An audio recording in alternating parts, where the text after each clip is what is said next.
विद्यार्थी मित्रों, मैं आपसे हिंदी में बात करूंगा, चलेगा?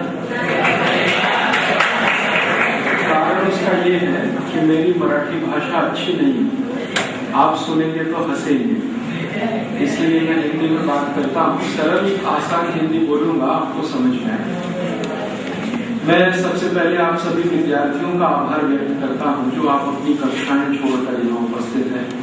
मुझे आपसे भारत देश की एक बहुत गंभीर समस्या के बारे में बात करनी है और आप सब मिलकर उस समस्या का समाधान करें। इस देश के नागरिक होने के कारण ऐसा मुझे आपसे अपील करनी है। उसके पहले मैं इस महाविद्यालय के उप प्राचार्य बहुत उनका मैं आभार व्यक्त करता हूँ। उनके सभी सहयोगी प्राध्यापकों का आभारी हूँ जिन्होंने ये आयोजन किया है और मुझे आपसे बात करने का मौका दिया है। मैं पिछले 10-15 वर्षों से भारत देश की कुछ समस्याओं पर अभ्यास करता हूँ और ये अभ्यास मैं इस दृष्टि से करता हूँ कि भारत देश को अच्छा होना चाहिए। हमारे देश में जो अच्छाई है वो लगातार बढ़नी चाहिए और जो खराबियां हैं अपने देश की वो कम होनी चाहिए या समाप्त होनी चाहिए। उस दृष्टि से अपने भारत देश में इस समय बहुत सारी चीजें हैं जो बहुत अच्छी हैं, लेकिन एक बात है जो थोड़ी सी खराब है, वो मुझे आपसे कहनी है। हमारा देश जो भारत है ना, ये पिछले 60 साल में आजादी के बाद एक समस्या में फंस गया है। आजादी के पहले वो समस्या नहीं थी, आजादी के बाद वो समस्या आई है। वो समस्या क्या है?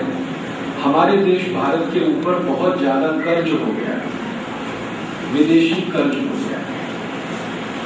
ये विदेशी कर्ज जो है इतना हो गया है कि इसका ब्याज भरने के लिए कर्ज लेना पड़ता है। कोई देश अगर कर्ज लेता है और उससे अपने देश के लिए कारखाने बनाए और कारखानों में सामान का उत्पादन हो, फैक्ट्रियां बने, उसमें सामान उत्पादन हो, वस्तुओं का उत्पादन हो, फिर वो बाजार में बिके, उसमें से मुनाफा आए, प्रॉफिट, उस प्रॉफिट से कर्ज वापस दे दिया जाए, तब तो बहुत अच्छा है। लेकिन जब कोई देश अपने पुराने कर्ज का ब्याज भरने के लिए नया कर्ज लाए तो समस्या। इसमें क्या होता है कि जो कर्ज का मूलधन है वो हर साल बढ़ता जाए। हमारे देश में ऐसा ही कुछ हो गया है। अपने भारत देश पर इस समय 18 लाख कोटि रुपए का कर्ज हो गया है। 18 लाख कोटि रुपए बहुत बड़ी रकम है। ये इतनी बड़ी रकम है कि इसको आप कैलकुलेटर में नहीं लिख सकते।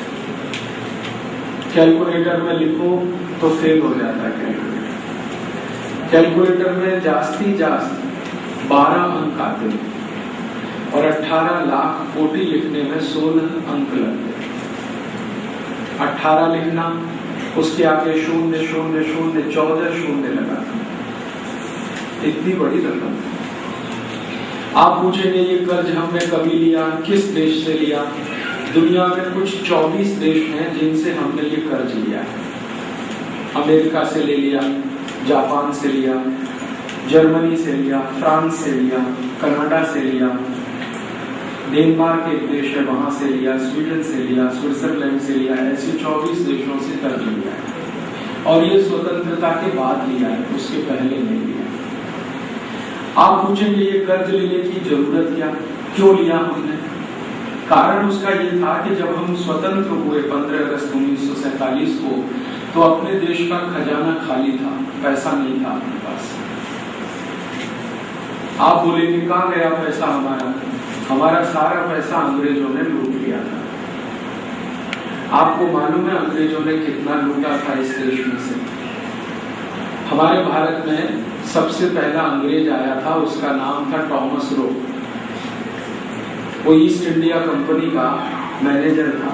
सबसे पहला वो अंग्रेज भारत आया और उसने जहांगीर नाम का जो भारत का राजा था उसके सामने एक एप्लीकेशन दिया, आवेदन पत्र दिया कि हमको भारत में व्यापार करने का लाइसेंस दे दो। तो जहांगीर ने बिना ज्यादा गंभीरता से सोचे हुए टॉमस रो को लाइसेंस दे दिया व्यापार करने। वो टॉमस रो ने फिर बाद में अपनी कंपनी बुलाई जिसका नाम था ईस्ट इंडिया और गुजरात में सूरत नाम के शहर में पहली दुकान उन्होंने खोली। उस दुकान में उन्होंने सबसे पहली वस्तु जो बेचना शुरू किया था वो पता है क्या था? चाय।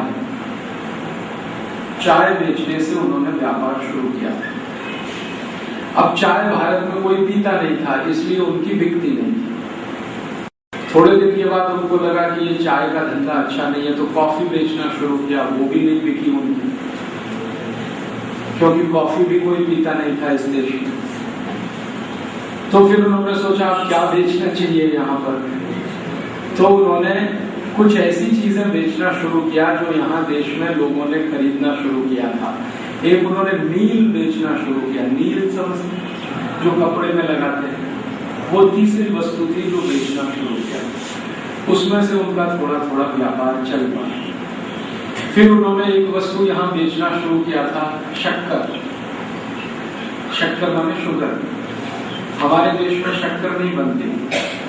शक्कर कारखाने अभी बने हैं आजादी के बाद, उसके पहले गुड़ बनता था। गुड़, हम सब लोग गुड़ खाते थे। अंग्रेजों ने हमको शक्कर खिलाई, धीरे धीरे आदत पड़ गई हमको, फिर खरीदना शुरू किया। अंग्रेजों की ये आदत थी कि वो पहले कोई भी चीज बेचते थे तो फोकट में बेचते थे, मुफ्त में। फिर भारतवासियों की सबसे बुरी आदत है कि मुफ्त में जहर भी लेने से। हमारे भारतवासियों को एक बहुत बुरी आदत है जो दुनिया में दूसरे देशों में नहीं है, कि मुफ्त में अगर कोई जहर भी दे तो ले लेते। मैंने बहुत लोगों को देखा है कि सबसे पहले कोई आदमी गुटखा खाना शुरू करता मुफ्त में, कोई उसका पड़ोसी खिलाता है। तंबाकू की आदत पड़ती है मुफ्त में, बीड़ी सिगरेट मुफ्त में पीता है, फिर आदत पड़ जाती है तो खरीद खरीद के पीता है। तो अंग्रेजों ने हमारी कमजोरी समझ ली, मुफ्त में कुछ चीजें बेची, हमें आदत पड़ गई, हमने खरीदना शुरू किया, उनका धंधा चल पड़ा। एक दुकान से दूसरी दुकान हो गई, दूसरी से तीसरी। 100 साल के अंदर हिंदुस्तान के हर बड़े शहर में उनकी दुकान बन गई और खूब व्यापार उनका चल पड़ा, मुनाफा खूब हो गया। फिर उन्होंने क्या किया, जो मुनाफा उनको मिला उससे उन्होंने एक फौज बनाई, आर्मी, और उस आर्मी की मदद से भारत को फिर उन्होंने लूटमार करना शुरू किया।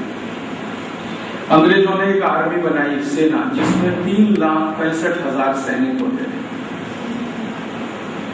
जिनमें से 65,000 सैनिक इंग्लैंड से लाए थे, वो गोरे सैनिक थे, और 3 लाख सैनिक उन्होंने भारत से ही भाड़े पर लिए थे।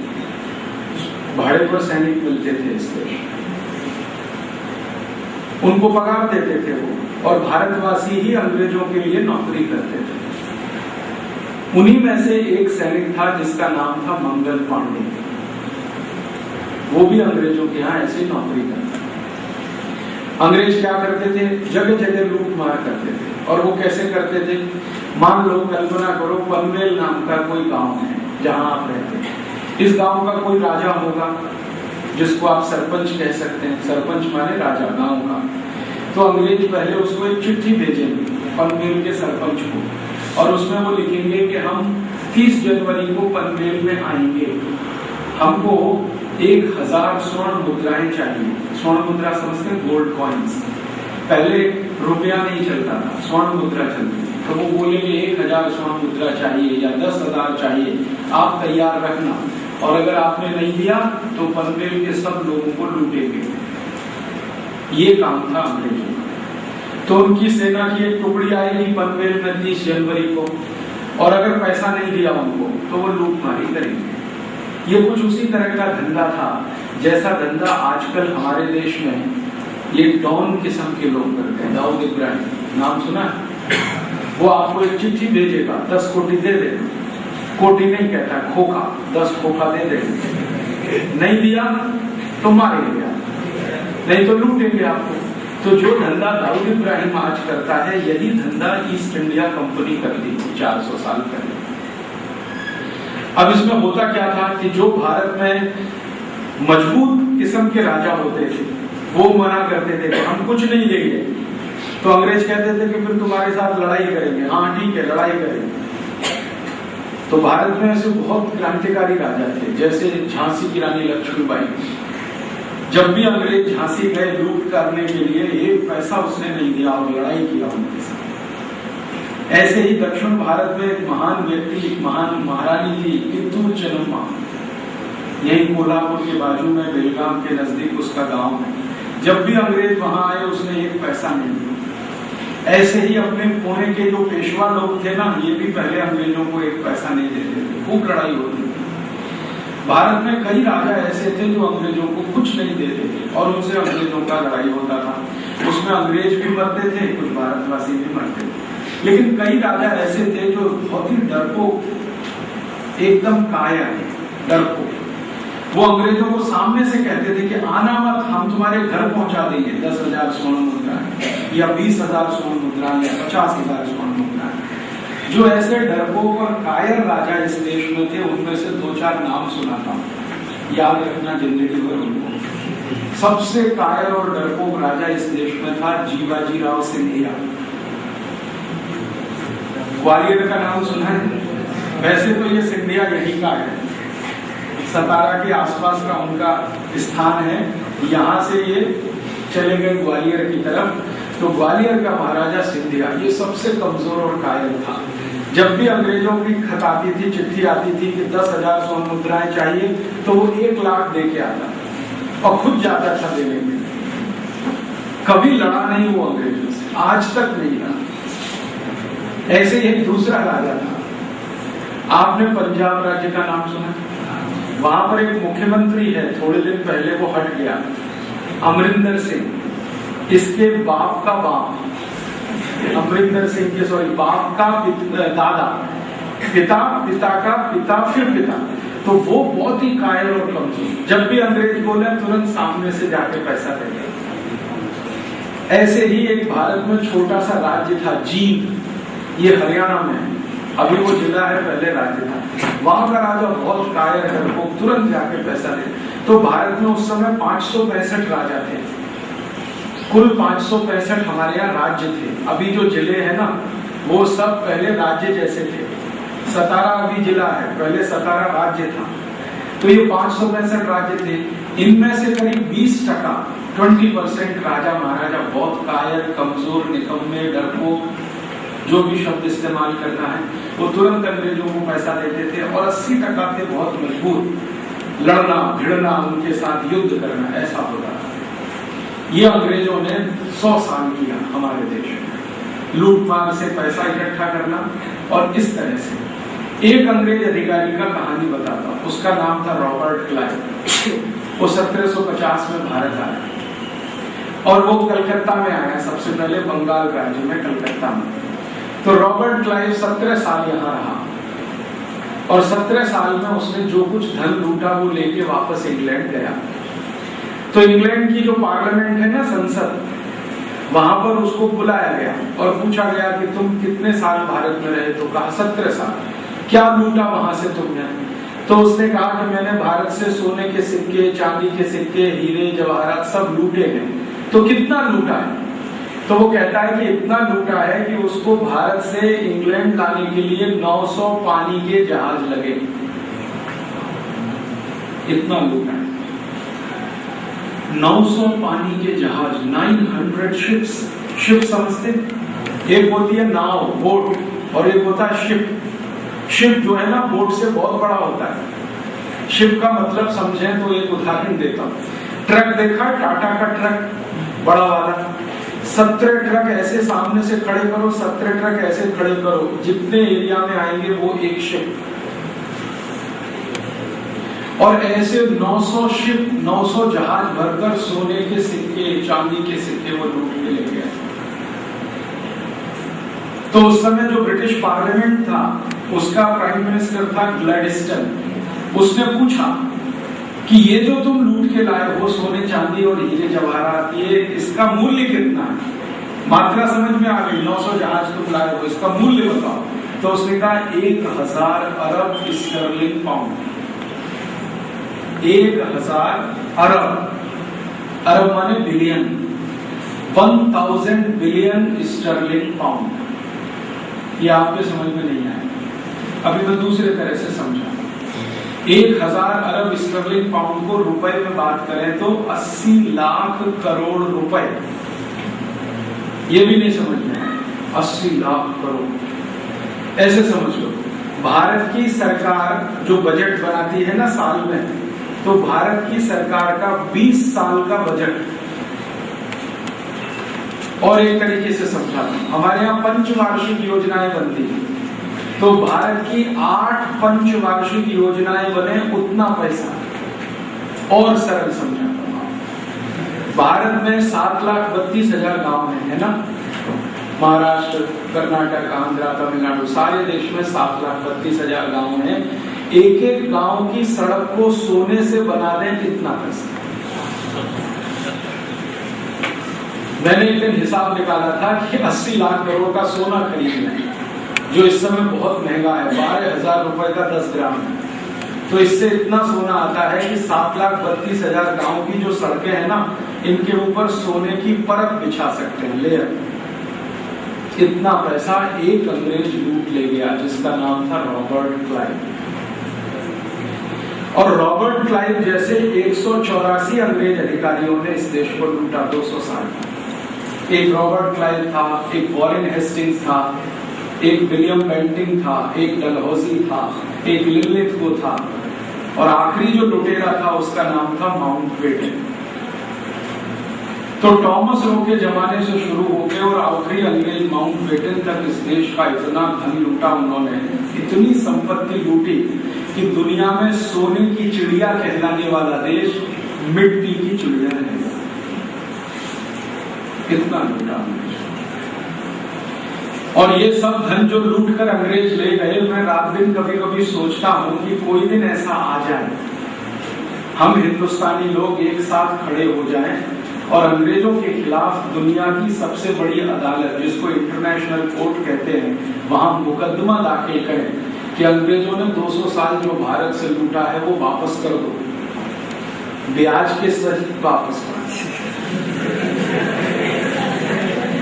और अगर किसी ने किसी को लूटा तो वो अदालत जा सकता है, दरवाजा खुला हुआ है, और वहां मुकदमे का फैसला अगर अपने पक्ष में हुआ तो अंग्रेजों से पैसा वापस मिलेगा। और वो कितना होगा? अकेले रॉबर्ट क्लाइव का 80 लाख करोड़, और रॉबर्ट क्लाइव जैसे 184 अंग्रेज अधिकारी,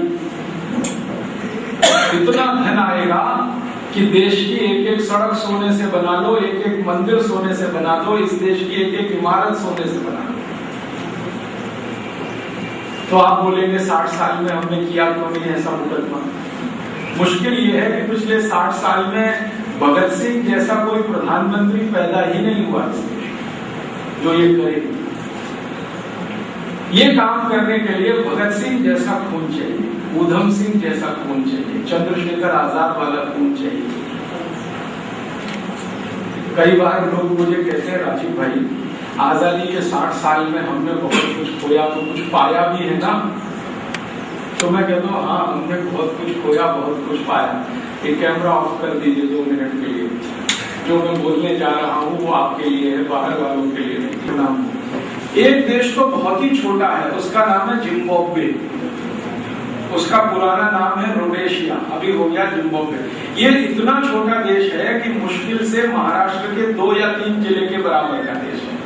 सतारा एक जिला ले लो, पूना एक जिला ले लो, और ठाणा, 3 मिला दो तो पूरा एक देश है जिम्बाब्वे। इतने छोटे देश ने अंग्रेजों से अपना लूट का पैसा वापस ले लिया। अंग्रेजों ने इस देश को 450 साल लूटा है। हमको तो 200 साल लूटा था, इस देश को 450। उस देश में एक ऐसा खुमारी वाला देशभक्त राष्ट्रपति हुआ, उसका नाम है रॉबर्ट मुगाबे।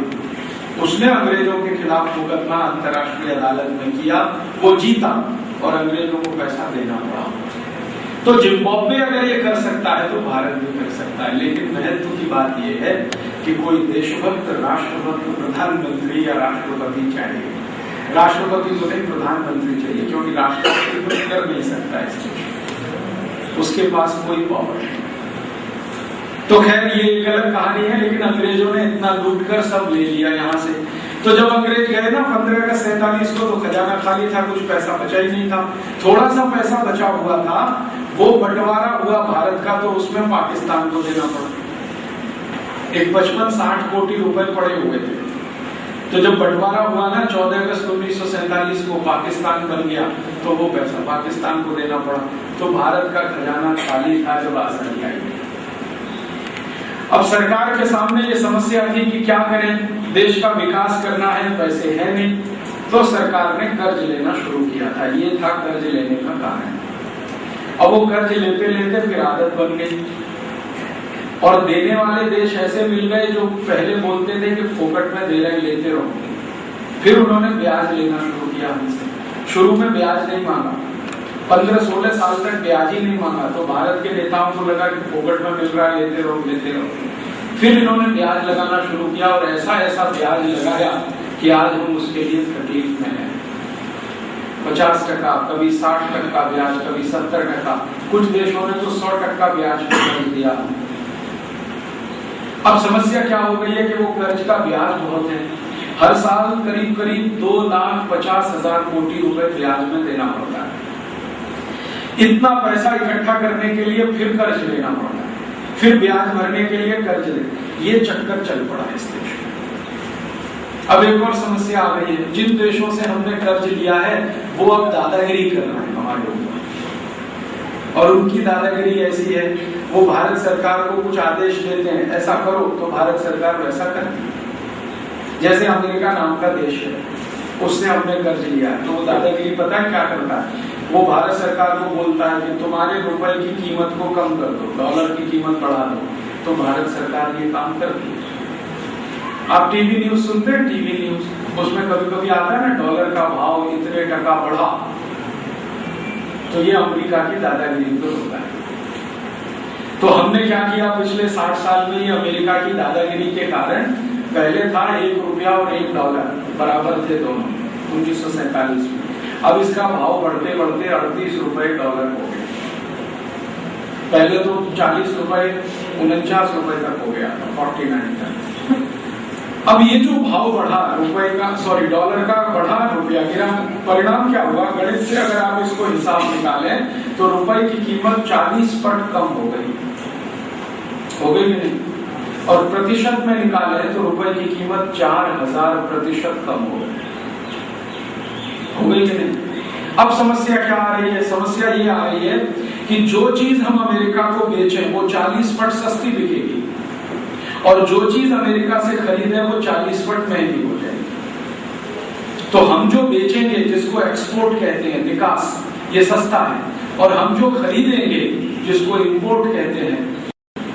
अब आप जरा सोचो कि हम सस्ता बेचें और महंगा खरीदें, सस्ता बेचते जाएं, महंगा खरीदते जाएं, व्यापार कितने दिन चलेगा? नहीं चलेगा। तो उस व्यापार में बहुत घाटा हो रहा है। हर साल हम जो निकास करते हैं वो कम है, और आयात करते हैं वो ज्यादा है, दोनों के बीच 100 अरब डॉलर का घाटा है। इस घाटे को पूरा करने के लिए भी कर्ज लेना पड़ता है। दूसरी चीज अमेरिका को बेची जाती है, उसका नाम है आयरन ओर, कच्चा लोहा। जानते हैं ना आयरन ओर, जिससे स्टील बनता है। तो हम आयरन ओर अमेरिका को बेचते हैं, उसका भाव है 15 पैसा किलो, 15 पैसा किलो। और फिर वही अमेरिका हमको आयरन ओर से स्टील बना के वापस बेचता है, तो उसका भाव है 40 रुपए किलो।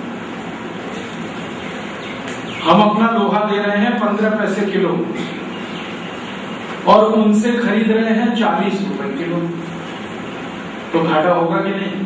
फिर उस घाटे को पूरा करने के लिए कर्ज लेना पड़ रहा है, फिर कर्ज का ब्याज देने के लिए कर्ज लेना पड़ रहा है। इस चक्कर में देश फंस गया।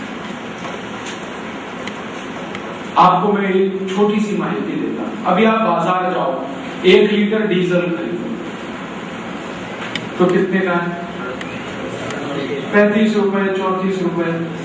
महाराष्ट्र में मुंबई छोड़कर कहीं बाहर खरीदो तो 36 रुपए का है, मुंबई में 33-34 रुपए का है।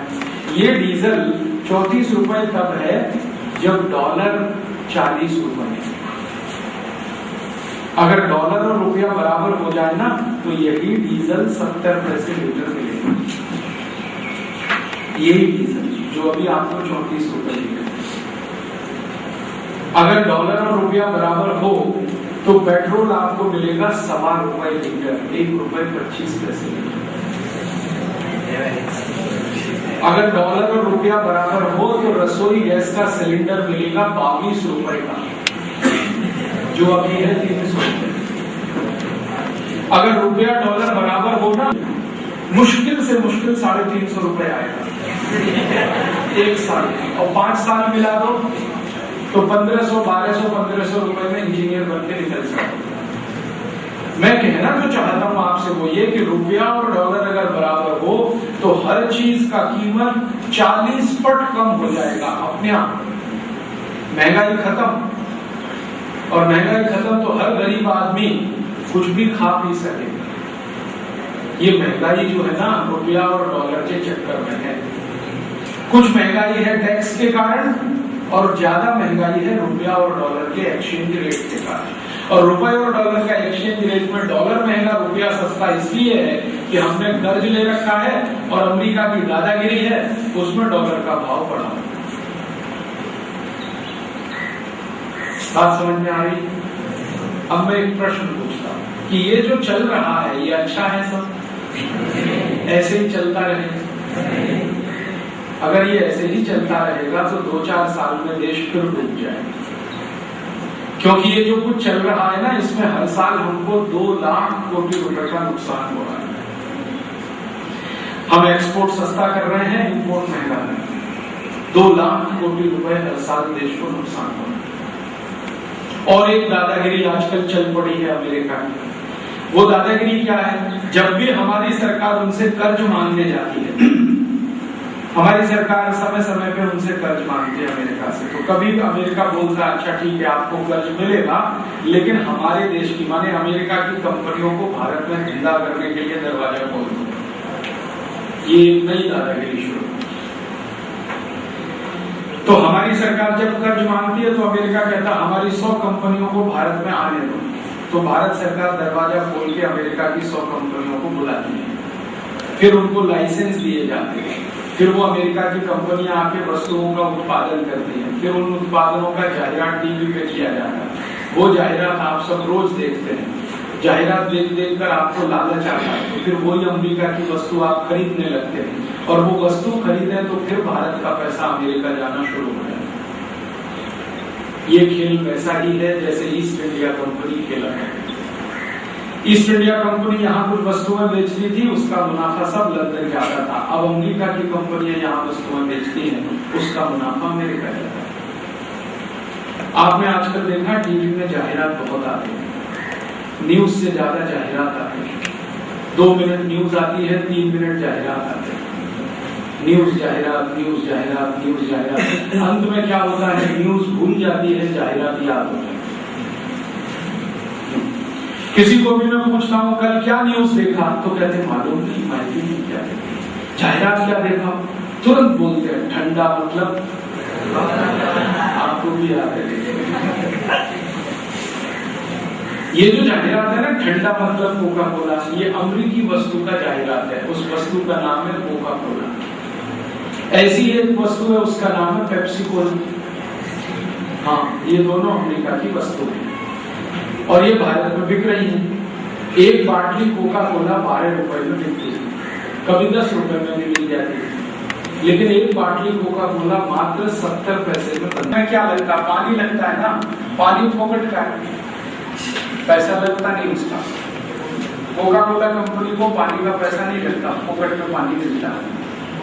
फिर उस पानी में वो रंग मिलाते हैं, कलर, वो बहुत सस्ता है। एक बाटली कोका कोला में रंग मिलाने में 2 या 3 पैसे का खर्चा है।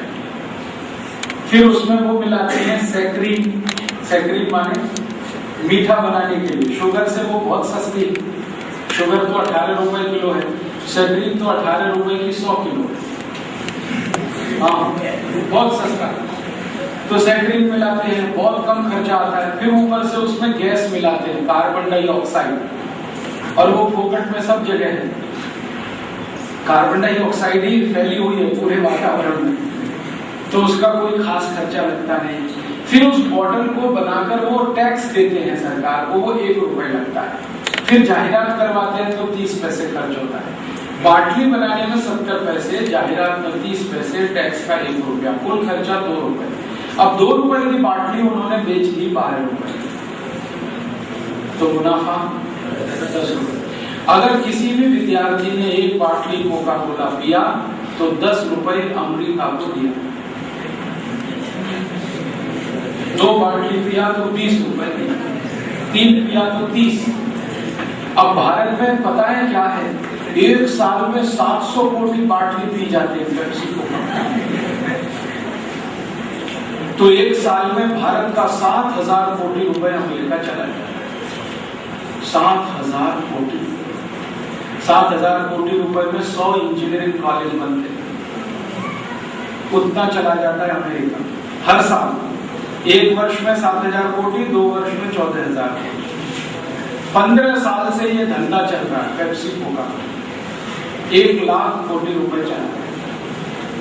अब क्या होता है कि हमने पेप्सी कोक पी लिया, पैसा अमेरिका गया। अमेरिका वो पैसा पाकिस्तान को देता है डोनेशन, क्योंकि अमेरिका और पाकिस्तान की दोस्ती है और वो आज से नहीं है, तब से है जब से पाकिस्तान बना।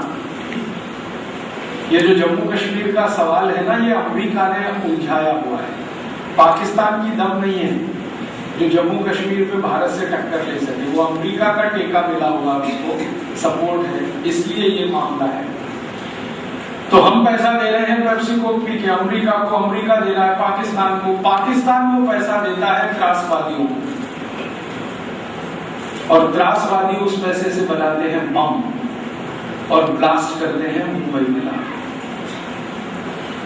हम पीते हैं पेप्सी, पैसा जाता है अमेरिका, अमेरिका देता है पाकिस्तान को, पाकिस्तान त्रासवादियों को, त्रासवादी बम ब्लास्ट करते हैं, उसमें हमारे आपके भाई बहन मरते हैं। और हम क्या करते हैं, पेप्सी पीते हैं और भारत माता की जय। कैसे होने वाली है भारत माता की जय, सोचो। और मुझे इतना तकलीफ है, जो लोग पेप्सी को पीते हैं वो सब भारत माता के दुश्मन हैं, देशद्रोही हैं। लेकिन ये जो पेप्सी को पीने वाले देशद्रोही हैं, ये सब सुशिक्षित हैं, एजुकेटेड। मैंने आज तक किसी शेतकरी नागरिक को पेप्सी पीते नहीं देखा। वो क्यों नहीं पेप्सी पीता? क्योंकि सुशिक्षित नहीं, वो पढ़ने नहीं गया। बहुत अच्छा है, वो कभी पढ़ने जाता नहीं स्कूल कॉलेज में, तो इसलिए उसको मालूम भी नहीं है पेप्सी क्या है, कोका कोला क्या है। वो तो ज्यादा से ज्यादा ऊस का रस पीता है, या नींबू की शिकंजी पीता है, या नारियल का पानी पीता है, या संतरे या मौसमी का रस पीता है। शेतकरी जो पढ़ा लिखा नहीं है वो पेप्सी कोक नहीं पीता, उसका रस, नींबू की शिकंजी, नारियल का पानी ये पीता है। और ये जो पढ़ा लिखा इडियट क्लास का आदमी इस देश में पैदा हुआ है, ये पेप्सी पीता है, Pepsi, Coca Cola, Thums Up, Lipton, सिट्रा।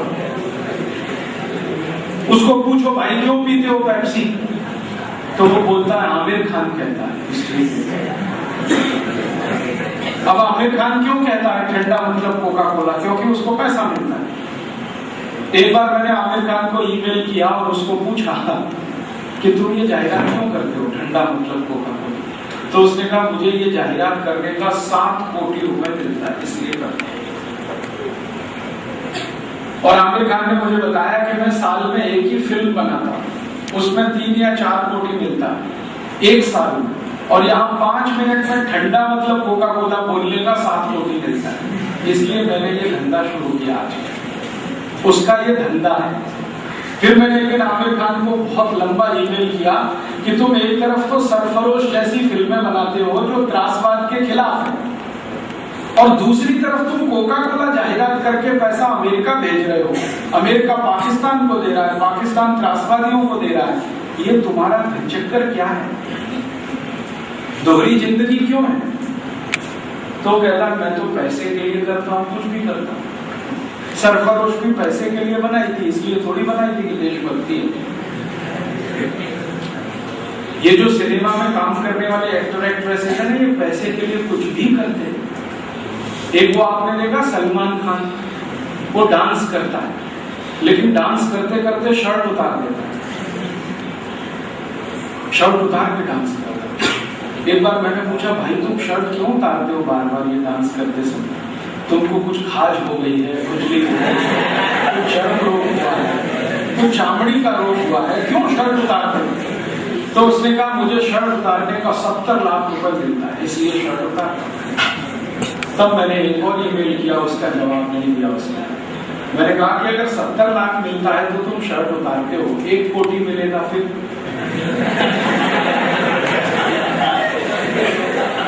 1 कोटी में क्या उतारोगे? पैंट उतारेगा और 2 कोटी मिला तो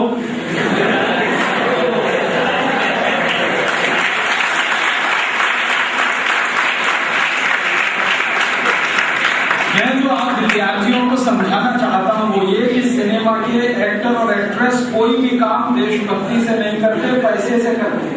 पैसा मिले तो करेंगे, नहीं तो नहीं करेंगे। तो पैसे के लिए धंधा कर रहे हैं, उसमें वो जाहिरात होता है। जाहिरात आप सब देखते हैं और आप पेप्सी को पीते हैं, नुकसान देश का हो जाता है। आमिर खान का कोई नुकसान नहीं, देश का नुकसान। कितना? मैंने बताया 10,000 कोटी रुपए साल का नुकसान। तो आप जरा सोचो थोड़ा शांति से कि हम पेप्सी पिए, देश को 10,000 कोटी का नुकसान हो, पाकिस्तान को पैसा मिले, त्रासवादियों को पैसा मिले, त्रासवादी मजबूत होते रहे, बम बनाते रहे, भारत में फोड़ते रहे, लोग यहाँ के मरते रहे। ये अच्छा खेल है, चल रहा अच्छा चलना चाहिए ये, तो बंद होना चाहिए ना ये खेल। कैसे बंद होगा?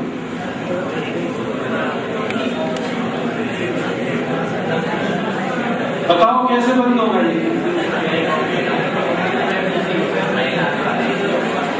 खड़े होकर बोलो ना कोई एक विद्या। भारत के 64,000 नागरिकों की जान चली गई।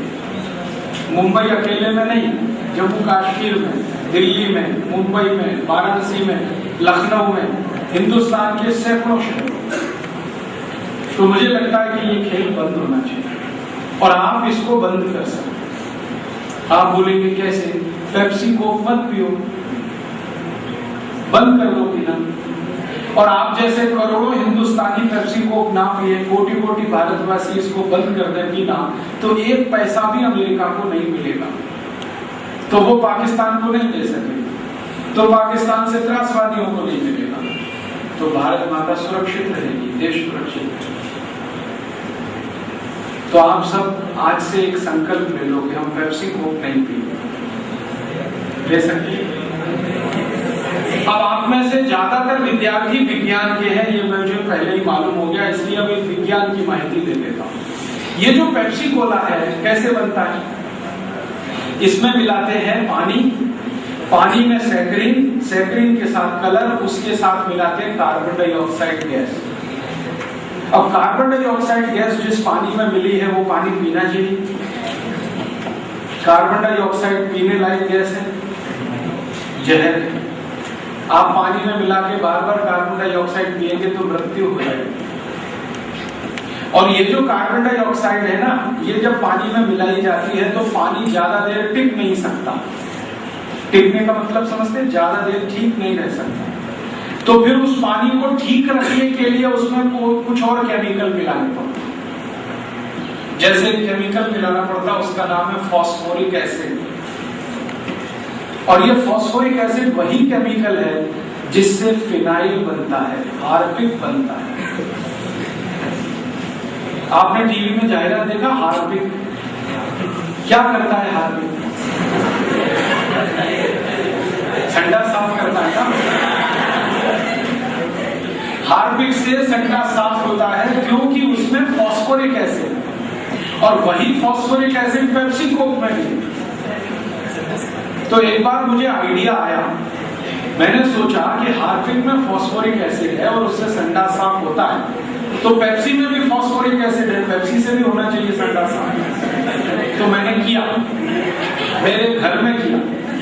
एक बार मेरी आई को मैंने कहा कि हम 30 दिवस अपना संडा साफ नहीं करेंगे, इसको गंदा होने दो, खूब कचरा जमा होने दो, फिर इसको पेप्सी से साफ करेंगे। तो मेरी आई कहने लगी कि आप फालतू काम करता है।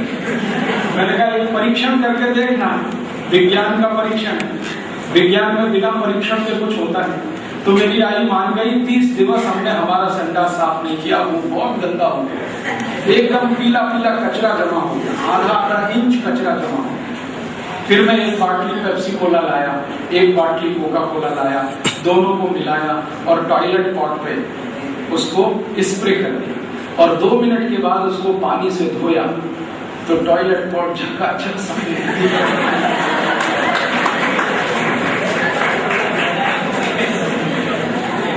वो दिन से मैंने जाहिरात करना शुरू किया, ठंडा मतलब टॉयलेट क्लीनर। अब मुझे बहुत दुख होता है कि पढ़े लिखे सुशिक्षित लोग टॉयलेट क्लीनर पीते हैं और जास्ती सुशिक्षित जास्ती पीते। Engineer, doctor, chartered accountant, professor, manager, और अकेले नहीं पीते, घर में आने वाले अतिथि को भी पिलाते, मेहमान को भी पिलाते। एक तरफ कहते हैं मेहमान देवता होता है, देवताओं को ठंडा साफ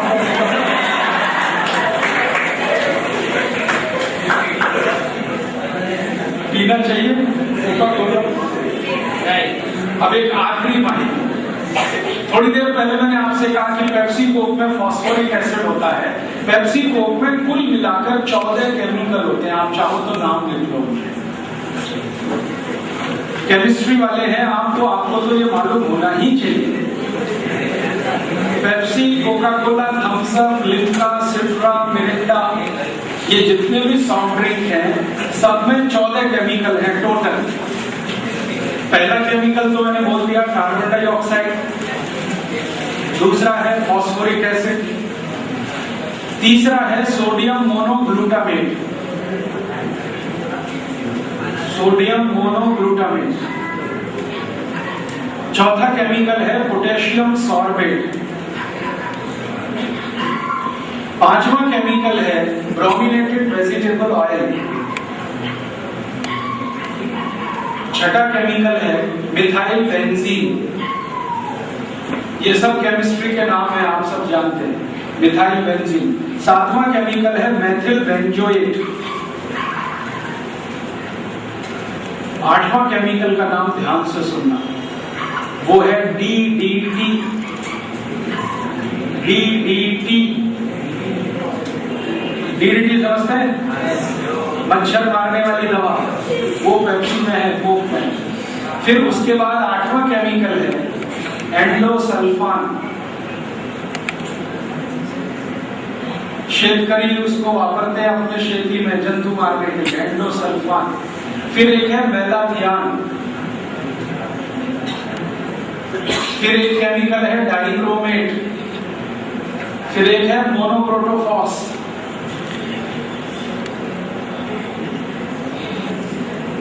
और फिर एक केमिकल है जिसको मैंने आपसे थोड़ी देर पहले कहा था मीठा बनाने के लिए, सैकरीन। शुगर नहीं, सैकरीन। शुगर तो अच्छी चीज है, सैकरीन तो बहुत खतरनाक है।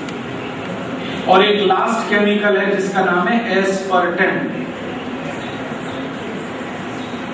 अब ये जो केमिकल मैंने बताए हैं आपको नोट इसलिए कराए हैं कि आप कल केमिकल डिक्शनरी निकालो। आपके कॉलेज में लाइब्रेरी है ना, तो लाइब्रेरी में जैसे इंग्लिश डिक्शनरी होती है ना, वैसे केमिस्ट्री की भी डिक्शनरी, फिजिक्स की भी डिक्शनरी। तो केमिस्ट्री डिक्शनरी खोलो और ये एक एक नाम पढ़ो क्या लिखा हुआ।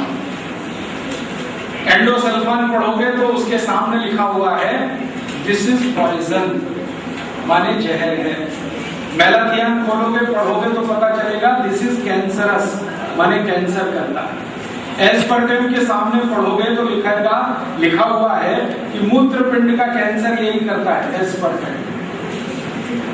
और ये जो सैकरीन है ना, सैकरीन के सामने पढ़ोगे आप तो लिखा हुआ है नपुंसकता लाने वाला ये दुनिया का सबसे खराब केमिकल। सैकरीन जितनी ज्यादा खाओ नपुंसकता उतनी जल्दी आए। फिर ये सब केमिकल पढ़ डालो, इसमें से एक तो बहुत ही खतरनाक है जिसका नाम मैंने लिया ना मेथिल बेंजोएट। ये इतना खराब केमिकल है कि ये बताया जाता है विज्ञान में कि कोई आई को गर्भावस्था हो और गर्भ में कोई शिशु हो और उस आई को मेथिल बेंजोएट का 0.005 मिलीग्राम का एक डोज दे दो तो जो गर्भस्थ शिशु है वो विकलांग हो जाए। आई कितनी भी स्वस्थ है, इतना खतरनाक केमिकल है मेथिल बेंजोएट। आई के बारे में सारी दुनिया के वैज्ञानिक ये कहते हैं कि आई का जो गर्भाशय है वो दुनिया का सबसे सुरक्षित स्थान होता है, वहां तक कोई जहर नहीं पहुंच सकता, लेकिन मेथिल बेंजोएट उसको भी पेनिट्रेट कर देता है। मैंने ये सब केमिस्ट्री की डिक्शनरी में पढ़ पढ़ के दिमाग खराब हो गया मेरा कि 14 जहर रोज मिला मिला के पी रहे हैं तो कैंसर भी होगा, डायबिटीज भी आएगी, नपुंसकता भी आएगी, ब्रेन हेमरेज भी होगा, पैरालिसिस भी होगा, 48 रोग। तब मुझे बहुत गुस्सा आया इस कंपनी पर, तो मैंने इस कंपनी के खिलाफ एक मुकदमा किया हुआ। वो मुकदमा पहले हाई कोर्ट में किया था मैंने, राजस्थान में, जयपुर। वहां मैं जीता, कंपनी हारी। अब वो मुकदमा सुप्रीम कोर्ट में चल रहा है, अभी भी चालू है। उस मुकदमे का थोड़े दिन में फैसला आने वाला है। जज के सामने मैंने सारे सबूत रख दिए कि ये जितने केमिकल हैं इससे शरीर को कितना नुकसान होता है। एक इंजेक्शन अगर भर दिया जाए पेप्सी कोला का और किसी व्यक्ति को लगा दिया जाए जो स्वस्थ है तो 15 मिनट में हार्ट अटैक आ जाता है।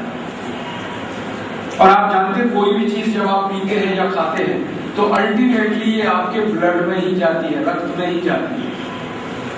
तो पेप्सी को रक्त में इंजेक्ट कर दो तो हृदय घात हो जाता है, कार्डियक अरेस्ट हो जाता है। एक बंदर को मैंने एक्सपेरिमेंट किया था, एक बंदर मैंने पकड़ा था। बंदर के बारे में दुनिया ये जानती है कि बंदर कभी बीमार नहीं पड़ता, उसको कोई रोग नहीं आता, क्योंकि वो प्रकृति के हर उस नियम का पालन करता है जो निरोगी रहने के लिए नियम बनाए गए। उस बंदर का ब्लड, जिसका RH फैक्टर दुनिया में सबसे आइडियल है, और आदमी के RH फैक्टर को बंदर के साथ कंपेयर किया जाता है जब ब्लड रिपोर्ट आप पढ़ते हैं। उस बंदर को मैंने 2 इंजेक्शन लगाए थे, एक पेप्सी और एक कोका कोला। बंदर 20 से 22 मिनट में मर गया था, तब तक कि मेरी आंखों के साथ। इतना खतरनाक है पेप्सी को। तो हमने मुकदमा किया है, हाई कोर्ट में हम जीते हैं, सुप्रीम कोर्ट में भी शायद जीतेंगे। इस मुकदमे में हंगामा हो गया, पार्लियामेंट में ये बात आ गई कि सरकार ने इतनी खतरनाक पेप्सी को कंपनी को लाइसेंस क्यों दिया जब ये जहर बेच रहे हैं। तब हमारे प्रधानमंत्री ने लोकसभा में कहा कि हमारी मजबूरी है, क्योंकि हम अमेरिका से कर्ज लेते हैं तो अमेरिका की हर शर्त माननी पड़ती है।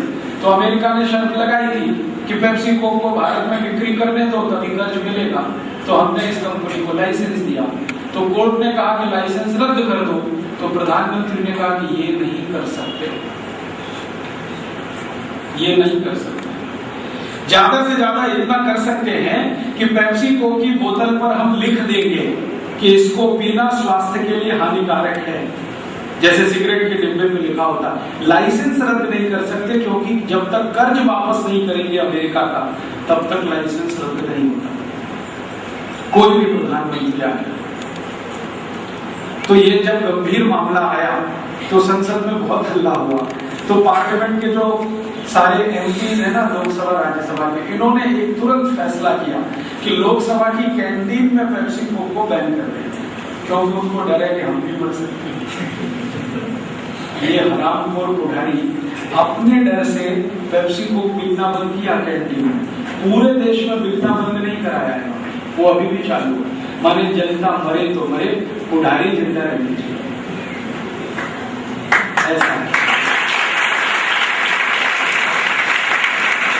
अब एक दिन मैंने क्या किया, उस समय जब ये हमने मुकदमा माल बिकेगा नहीं तो ये कंपनी अपने आप अमेरिका भाग जाएगी, यही सरल तरीका है। और ये तरीका उन्होंने कहा कि मेरा नहीं है जो मैं बता रहा हूं, ये लोकमान्य तिलक का बताया हुआ है। आपको मालूम है लोकमान्य तिलक, जिन्होंने आजादी की लड़ाई में सबसे ज्यादा काम किया, 1920 के आसपास उन्होंने एक स्वदेशी आंदोलन किया। वैसे तो 1905 से शुरू हो गया था। तो बहुत लोग पूछते थे लोकमान्य तिलक को कि आप ये स्वदेशी स्वदेशी क्यों बोलते हैं, स्वदेशी वापरो स्वदेशी वापरो। तो तिलक कहते थे कि ईस्ट इंडिया कंपनी को भगाने का यही तरीका है, स्वदेशी वापरो। माने अंग्रेजी माल मत खरीदो, ईस्ट इंडिया कंपनी भाग जाएगी। और उनके बताए हुए मार्ग पर गांधी जी ने काम किया और ये देश आजाद हुआ।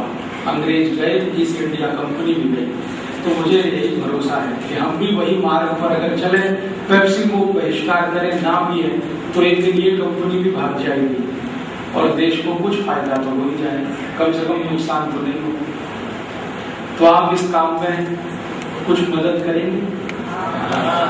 आप बोलेंगे जी क्या मदद करें, आप इतना ही करो कि आप पेप्सी को मत पियो और आपके आई बड़े को कहो वो भी ना पिए, और कोई फोकट में दे तो भी मत पियो, और किसी को पीता हुआ देखो तो इतना जरूर कहो एजुकेटेड इडियट, ये संडास साफ करने की चीज क्यों पी रहा है। तो जब आप उसको बोलोगे ना तो उसको बहुत खराब लगेगा, क्योंकि एजुकेटेड आदमी जो होता है ना वो बहुत अहंकारी होता है, वो जानता है कि दुनिया का सब ज्ञान उसी के पास है, होता वो महामूर्ख है। मेरा 15 साल का तजुर्बा है, जो अनएजुकेटेड है वो बहुत ज्ञानी है, पहले से ही शिरडी का रस बने उसका रस पी रहा, जो एजुकेटेड है वही पी रहा है संडास साफ करने का पानी। तो वो बोलेगा तुमको कैसे माहिती है ये संडास साफ करने का, तो उसको कहो कि तुम एक दिन अपनी संडास साफ करके देख लो ना। संस्कृत में एक सूत्र है प्रत्यक्षम किम प्रमाणम, जो प्रत्यक्ष है उसके प्रमाण की जरूरत क्या, तो वो एक दिन भी साफ करेगा संडास बहुत अच्छा साफ होता है, क्योंकि मैं 100 बार कर चुका हूं। और ये माहिती फैलती जाएगी, ठंडा मतलब टॉयलेट क्लीनर, ठंडा मतलब टॉयलेट क्लीनर, ठंडा मतलब टॉयलेट क्लीनर। परिणाम क्या आएगा, बिक्री कम होती जाएगी, एक दिन कंपनी भाग जाएगी। भले प्रधानमंत्री उसको ना भगा सके लेकिन आप भगा सके। समझ में आया, याद रहेगा। फिर आप बोलोगे हम क्या पिए, पेप्सी कोक तो बंद करो, पीने के लिए उसका रस पियो। मैंने एक दिन हिसाब निकाला, सब हिंदुस्तानी उसका रस पिए, पेप्सी बंद कर रहे हैं, कोक बंद कर रहे हैं, तो 10,000 कोटी रुपए का उसका रस बिकेगा, और 10,000 कोटी रुपए सीधा शेतकरी समाज को मिलेगा नहीं। और शेतकरी समाज को एक साल में 10,000 कोटी मिला, तो 10 साल में ऊस उत्पन्न करने वाला एक एक शेतकरी कोटिपति हो जाएगा। और अगर शेतकरी कोटिपति हुआ, अगर शेतकरी समाज कोटिपति हुआ तो फिर वो आत्महत्या नहीं करेगा। तो शेतकरी समाज की आत्महत्या की समस्या का भी समाधान आप कर सकते हैं। उसका रस पियो, बिक्री ज्यादा हो। उसका नहीं मिलता तो नींबू की शिकंजी पी लो, तो भी पैसा शेतकरी को ही मिलेगा, क्योंकि नींबू भी शेतकरी ही पैदा कर रहा है।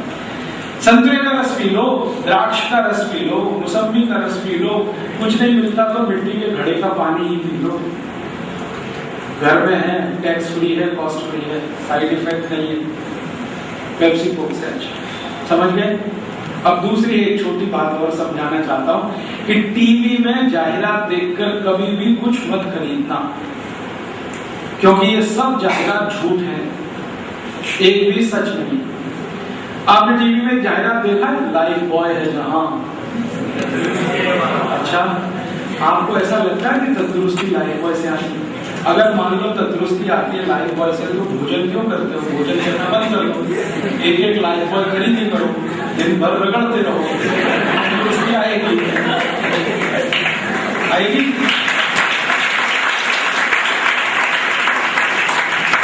ये लाइफ बॉय परदेशी साबुन है, भारत का नहीं। ये भी ऐसी दादागिरी में आई हुई कंपनी है, जैसे पेप्सी कोका कोला आया ना अमेरिका की दादागिरी में, ऐसी ही एक कंपनी आई है इस देश में, उसका नाम है यूनिलीवर। वो हॉलैंड देश की है, और ये हॉलैंड की दादागिरी में आई है। हमने हॉलैंड से भी कर्ज ले रखा, इसलिए ये कंपनी आई। ये बेचती है लाइफ बॉय। एक लाइफ बॉय बनता है 90 पैसे का, 90 पैसे का, और वो बेचते हैं उसको 12 रुपए, लूट लूट के ले जा रहे हैं। यही कंपनी बेचती है लक्स। एक लक्स बनता है 1 रुपए 40 पैसे का, बेचते हैं 14 रुपए। फिर यही कंपनी बेचती है पियर्स। पियर्स 2.5 रुपए का बनता है, 25 रुपए का बेचते हैं। इसी कंपनी का एक साबुन है डव, वो 40 रुपए का 100 ग्राम साबुन है, 400 रुपए किलो। गाय के दूध से महंगा साबुन, गाय का दूध 150 रुपए किलो, साबुन 400 रुपए। और ये जो पढ़े लिखे इडियट लोग हैं ना, ये गाय का दूध नहीं खाते, कहते हैं इससे कोलेस्ट्रॉल बढ़ता है। 150 रुपए किलो की चीज नहीं खाते, 400 रुपए किलो का साबुन रगड़ते हैं और पानी में बहाते हैं, वो नाली में नहीं जाता है, खाने के भी काम नहीं आता।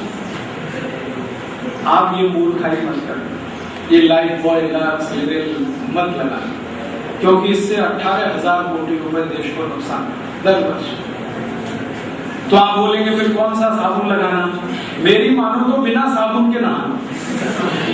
हाँ, क्या तकलीफ है? आपको एक सवाल पूछना, आपको मालूम है भारत देश में एक त्योहार आता है महाशिवरात्रि? उस दिन शंकर भगवान को स्नान कराते हैं, किससे कराते हैं? कि साबुन से। शंकर जी लक्ष्य से नहाते, मालूम है? और पार्वती लाइफ बॉय लगाते। कभी आपने ये सोचा कि भगवान को दूध से क्यों नहलाते, साबुन से क्यों नहीं नहलाते? सोचा क्यों?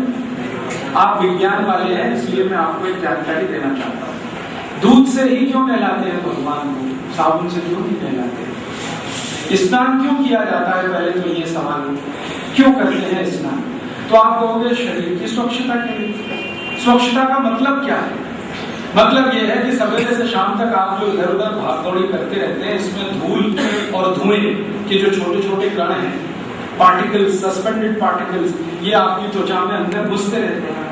त्वचा में छोटे छोटे रोम छिद्र हैं, करोड़ों की संख्या में, तो इनमें ये डस्ट पार्टिकल घुस जाते हैं, तो ये त्वचा के जो रोम छिद्र हैं ये बंद हो जाते हैं, और ये बंद हुए तो पसीना नहीं निकलता। पसीना नहीं निकले तो बॉडी टेम्परेचर मेंटेन नहीं रह सकता। पसीना निकलना बहुत जरूरी है, नहीं तो बॉडी टेम्परेचर मेंटेन नहीं होगा। बॉडी टेम्परेचर मेंटेन नहीं होगा तो पैरालिसिस हो सकता है, ब्रेन हेमरेज हो सकता है। इसलिए हमारे दिमाग में, मस्तिष्क के पीछे के भाग में एक ग्रंथि होती है जिसको हम कहते हैं हाइपोथैलेमस। ग्रंथियां तो आप जानते हैं ना, ग्लैंड्स। तो हाइपोथैलेमस नाम की ग्लैंड है, ये ग्लैंड है जो बॉडी के टेम्परेचर को कंट्रोल करने के लिए है। और जब बॉडी टेम्परेचर अंदर से बढ़ता है तो ये पसीने को बाहर छोड़ती है ताकि आपका टेम्परेचर मेंटेन हो जाए। जैसे ही पसीना निकलेगा शरीर ठंडा हो जाएगा, ठीक है। अब ये पसीना निकलने वाले छेदों में अगर धूल घुसी हुई है, मिट्टी घुसी हुई है, तो कैसे अंदर की मिट्टी गंदगी निकलती है, यही है ना। अब अंदर की मिट्टी और गंदगी निकालने के लिए क्या चाहिए हमें? आप सब विज्ञान पढ़ते हैं, फिजिक्स में आपने पढ़ा है सरफेस टेंशन, तो बस वही की ये कहानी है सरफेस टेंशन। आप जानते हैं ये हमारी स्किन एक सरफेस है, ये त्वचा जो है ना एक तरह का सरफेस है, इसमें टेंशन है, हर एक सरफेस में टेंशन है। तो ये टेंशन बढ़ता और घटता है। तो अगर त्वचा में सरफेस टेंशन बढ़ गया तो क्या होगा? ये त्वचा संकुचित होगी, ऐसे कर। तो ये जो मिट्टी धूल घुसी हुई है ये अंदर जाएगी, और सरफेस टेंशन कम हुआ तो ये त्वचा ऐसे खुलेगी और धूल मिट्टी बाहर आएगी। तो स्नान करते समय सरफेस का टेंशन कम किया जाता है, माने त्वचा का टेंशन कम किया जाता है ताकि मिट्टी बाहर निकले। और सरफेस का टेंशन कम करने की सबसे अच्छी चीज दुनिया में कोई है तो वो दूध है, दूध।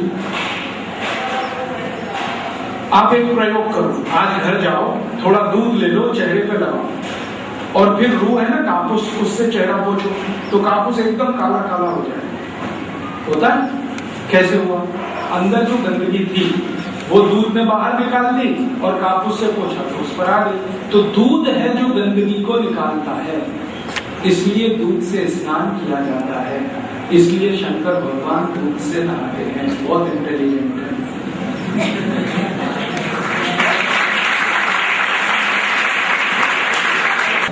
साबुन पता है क्या है? साबुन है कास्टिक सोडा, सोडियम हाइड्रोक्साइड। अब सोडियम हाइड्रोक्साइड को रगड़ोगे तो ये तो अंदर घुसता है त्वचा में, तो सब छिद्र बंद कर देता है। और आप जब स्नान करके बाथरूम से निकलते हैं ना तो नाखून से ऐसे लाइन खींचो, सफेद रंग की लाइन खींचो, वो सफेद रंग की लाइन कास्टिक सोडा की है। और ज्यादा कास्टिक सोडा लगा लिया तो त्वचा पर एक रोग आता है जिसका नाम है एक्जिमा, सोराइसिस, इचियोसिस। साबुन से ये सब रोग होते हैं। तो कोई भगवान साबुन से नहीं नहाता, सब दूध से नहाते। तो आप भी नहाओ, दूध से नहाओ। भारत में एक पुरानी कहावत है, दूधो नहाओ पूतो फलो। कभी किसी ने ये नहीं कहा लक्स लगाओ पूतो फलो या लाइफ बॉय से नहाओ पूतो, दूध से नहाओ। तो आप कहेंगे दूध बहुत महंगा है, साबुन से सस्ता है। दूध का हिसाब निकालो, 1 लीटर दूध कितने का? 20 रुपए का, 25 का मान लो। 1 किलो दूध 25 का, अच्छा क्वालिटी। और 1 किलो साबुन 400 रुपए का। और अगर 15 रुपए का 100 ग्राम साबुन खरीदो तो भी 1 किलो साबुन 150 रुपए का। तो 150 रुपए किलो साबुन, 25 रुपए किलो दूध, क्या सस्ता है? दूध सस्ता है ना, तो दूध से नहाओ। अब मेरा दूसरा हिसाब है कि सब दूध से नहाने लगे इस देश में तो दूध की बिक्री बढ़ेगी, तो मुनाफा सब शेतकरी समाज को ही जाएगा, क्योंकि दूध पैदा करने की ताकत शेतकरी समाज में ही है। ये शहर में रहने वाले दूध नहीं दे सकते। ये तो कार्बन डाइऑक्साइड देते हैं अपनी मारुति कार में से, धुआं निकालते हैं, मारते हैं आपको। ये तो शेतकरी है जो जानवर पालता है, गाय भैंस रखता है तो दूध मिलता है, तो पैसा शेतकरी को मिलेगा तो और ज्यादा गाय पालेगा, और ज्यादा भैंस पालेगा, तो दूध की बिक्री बढ़ेगी। तो अपने को दूध की ही बिक्री बढ़ानी है, दारू की नहीं। तो नहाओगे दूध से। अब आप बोलोगे नहाए कैसे? तरीका मैं बता देता हूँ, बहुत सारे। 2 चमची दूध लगता है बस नहाने। 2 चम्मच है ना, चम्मच, टीस्पून, इतना ही दूध लगता है, ज्यादा नहीं चाहिए। 2 चम्मच दूध ले लेना, बिना गर्म किया हुआ, ठीक है। और उसको शरीर में ऐसे लगाना जैसे तेल लगाते, तेल मालिश करते ना, ऐसे दूध मालिश करना। और 2 मिनट के बाद पानी से नहाना, सिर्फ 2 मिनट। तो सारा मैल और गंदगी शरीर का जाता हुआ दिखेगा। और दूध से नहाएंगे तो 4 फायदे।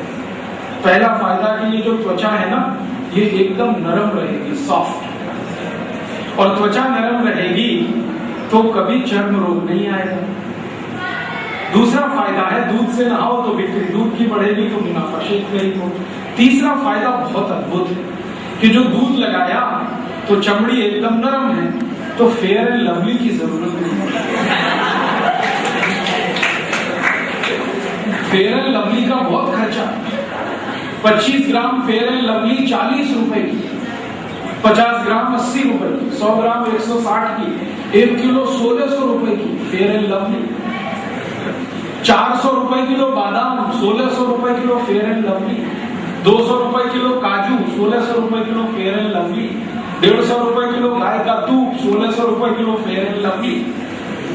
पढ़े लिखे मीडियम क्लास के लोग काजू बादाम नहीं खा रहे, फेयर एंड लवली लगा रहे। और पूछो क्यों लगा रहे हो, तो कहते गोरापन आता है इससे। किसने कहा जी फेयर एंड लवली लगा के कोई गोरा होता है? वो टीवी जाहिरात देता है ना। मैंने एक बार मेरे गांव में एक मशी को फेयर एंड लवली लगाया और 4 साल लगाया, रगड़ रगड़ के लगाया, वो आज तक काली की काली।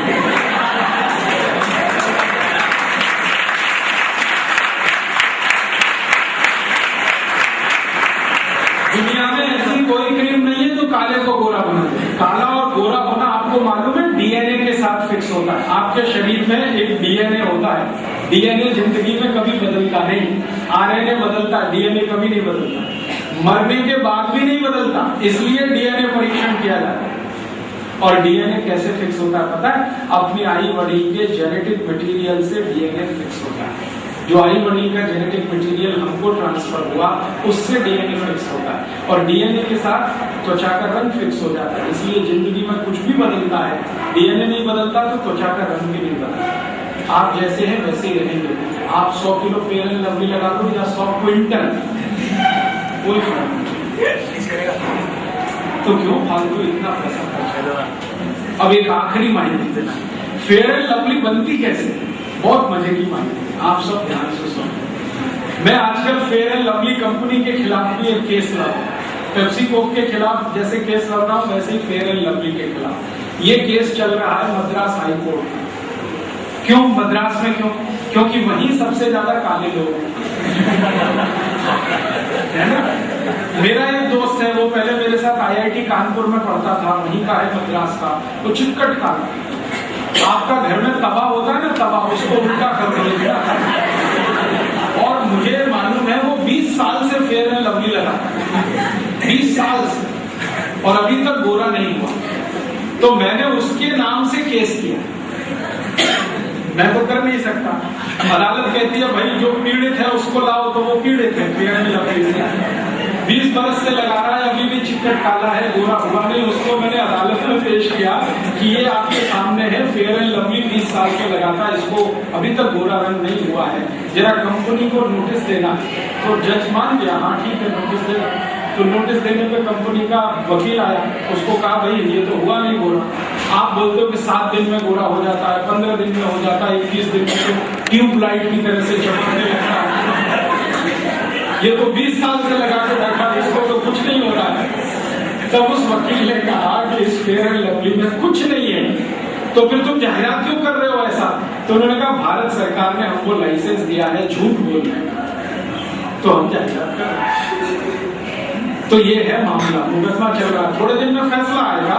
तो मजा क्या आया कि जज को हमने एक सवाल कर दिया कि ये फेयर एंड लवली का टेस्ट करा लीजिए, ये है क्या, इसमें बेस क्या है, केमिकल बेस क्या? डूब करके मांस के तेल, डूकर का मांस है ना, उसमें से तेल निकालते हैं, वो तेल से फेयर एंड लवली बनती है, और वो फेयर एंड लवली हम खूब प्रेम से और फिर हम कहते हैं बहुत स्मार्ट हो रहे हैं।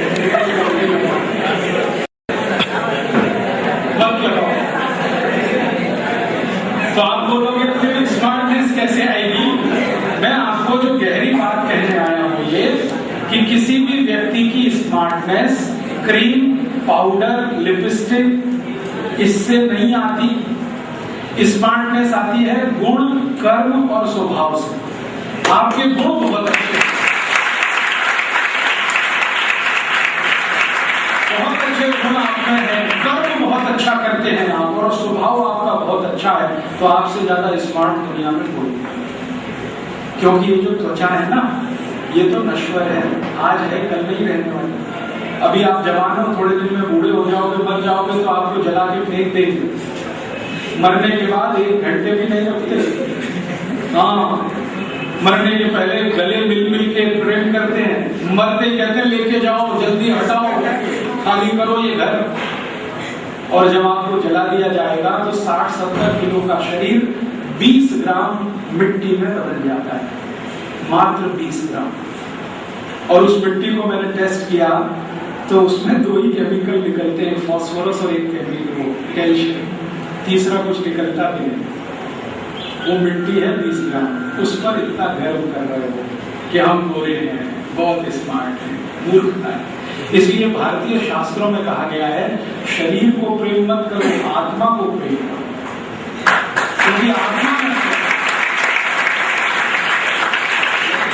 तो आत्मा को प्रेम करो। आत्मा न काली है न गोरी है, आत्मा को न कोई मार सकता है न कोई उसको चोट पहुंचा सकता है, ये नश्वर है। ये भगवान कृष्ण ने गीता में कहा अर्जुन को, मैंने नहीं कहा, कृष्ण ने कहा।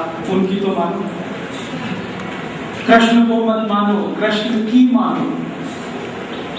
और अगर कृष्ण की मानो तो सब कुछ आत्म तत्व है। तो शरीर में इतना मत फंसो, शरीर पर इतना घमंड मत करो कि हम बहुत सुंदर हैं। ये सुंदरता किसी की टिकती नहीं है, किसी की नहीं टिकती, गुण सबके टिके।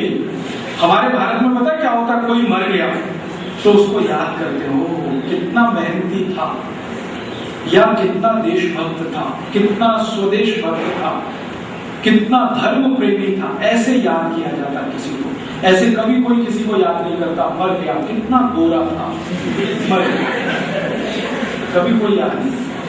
तो याद किया जाता है व्यक्ति के गुण से, कर्म से, स्वभाव से। तो वो अच्छे बनाओ, ये फेयर एंड लवली मत लगाओ। तो आप बोलेंगे फिर क्या लगाएं? कुछ मत लगाओ, आप जैसे हो बहुत अच्छे। तो आप बोलेंगे हमारी त्वचा रूखी रूखी हो जाती है, ड्राइनेस आ जाती है। तो ड्राइनेस आएगी नहीं, दूध से नहाओ, कभी ड्राइनेस नहीं। सभी भाई भी नहाए, बहनें भी नहाए, और नहाओ दूध से ना तो दाढ़ी भी दूध से बनाओ, दाढ़ी शेविंग दूध से करो। थोड़ा दूध ले लो, चेहरे में रगड़ो, रेजर चलाओ, बहुत चिकनी दाढ़ी बन है 10 साल से। 4 फायदे हैं इसके। पहला फायदा है दूध लगाओ तो त्वचा चिकनी होती है, तो रेजर बहुत आसानी से चलता है, तो ब्लेड ज्यादा काम करता है।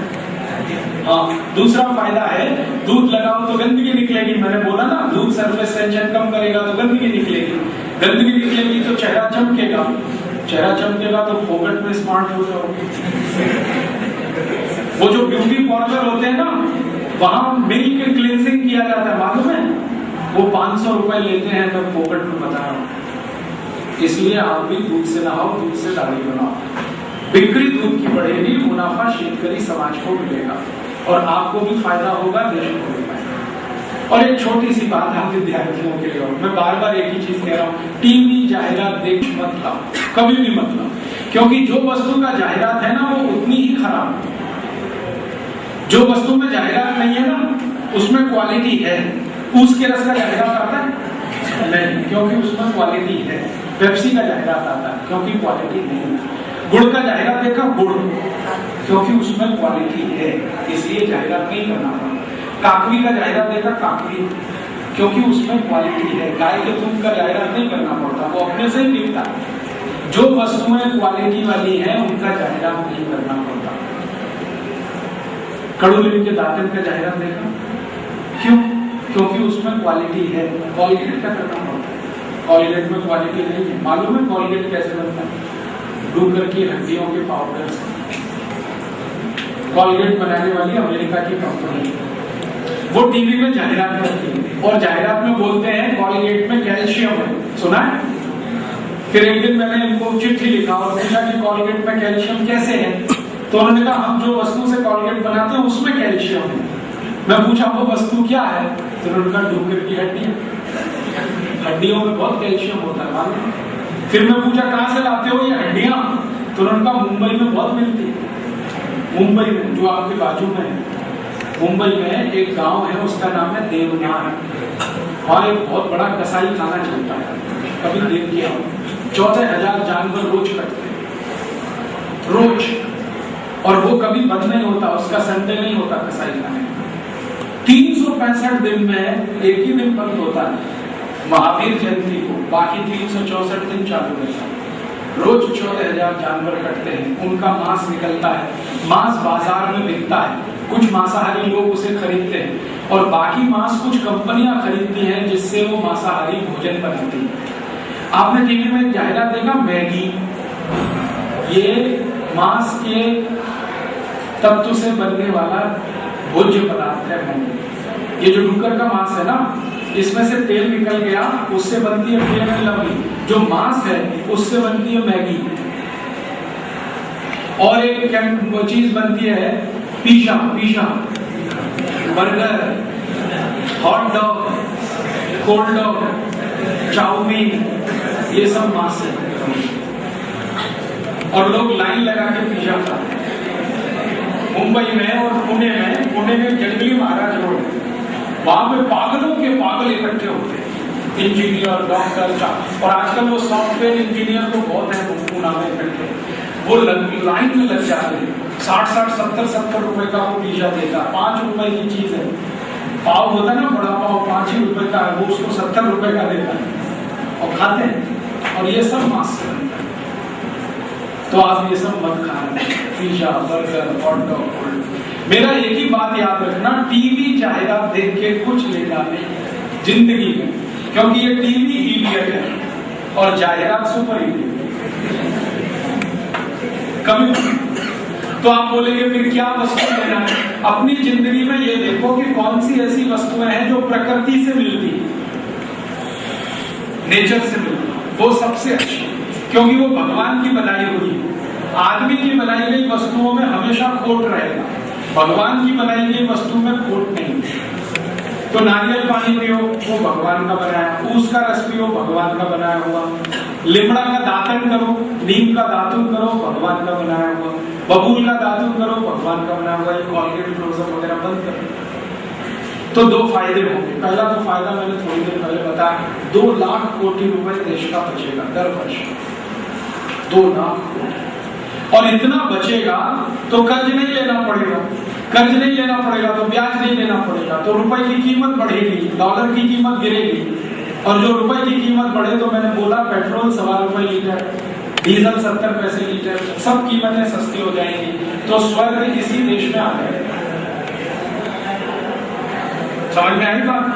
बस यही मुझे आपसे कहना है। और एक चलते चलते छोटी सी बात कि जिंदगी में कभी व्यसन मत कर, गुटखा मत खा, बीड़ी, सिगरेट, तंबाकू, दारू, गुटखा, मावा, ये सब नहीं। क्योंकि ये जो व्यसन है ना, ये दो बड़े नुकसान करता है। एक तो आपको खत्म कर देगा, क्योंकि सभी व्यसन में जहर है। अगर गुटखा खा रहे हैं तो कैंसर होने की 100 नहीं 200% गारंटी है। मुंह का कैंसर हो जाए, इतनी खतरनाक चीज है। मेरे पास LCD प्रोजेक्टर आज नहीं है, नहीं तो मैं आपको दिखाता। मैं डॉक्टर भी हूँ पेशे से, होम्योपैथी की चिकित्सा करता हूँ। तो मेरे पास ऐसे 100 नहीं, 1000 नहीं, हजारों पेशेंट आते हैं, क्योंकि मैं निःशुल्क चिकित्सा करता हूँ, इसलिए पेशेंट बहुत आते हैं। तो ऐसे ऐसे पेशेंट है जो गुटखा खा के पूरा मुंह गला लिया। अब वो कहते हैं कुछ कर दो, मैं कहता हूँ अब जो करेगा वो यमराज करेगा, आप बस प्रतीक्षा करो यमराज। आप मत खाओ गुटखा, मावा, दारू, सिगरेट, बीड़ी, कभी नहीं। और एक व्यसन और भी मत करना, चाय का। चाय भी व्यसन है, कॉफी उससे भी खराब व्यसन है। चाय इतना खराब व्यसन है कि रोज चाय पियो, फिर एक दिन ना मिले तो सिर में दर्द होता है। तो ज्यादा चाय कॉफी मत पियो। विद्यार्थियों को तो कभी भी नहीं पीना चाहिए।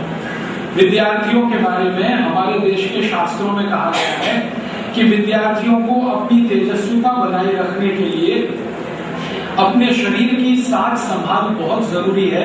इसके लिए कहा गया 25 साल तक ब्रह्मचर्य का पालन करना जरूरी है, ताकि वीर की रक्षा हो सके, क्योंकि तेजस्विता इसी में से पैदा होती है।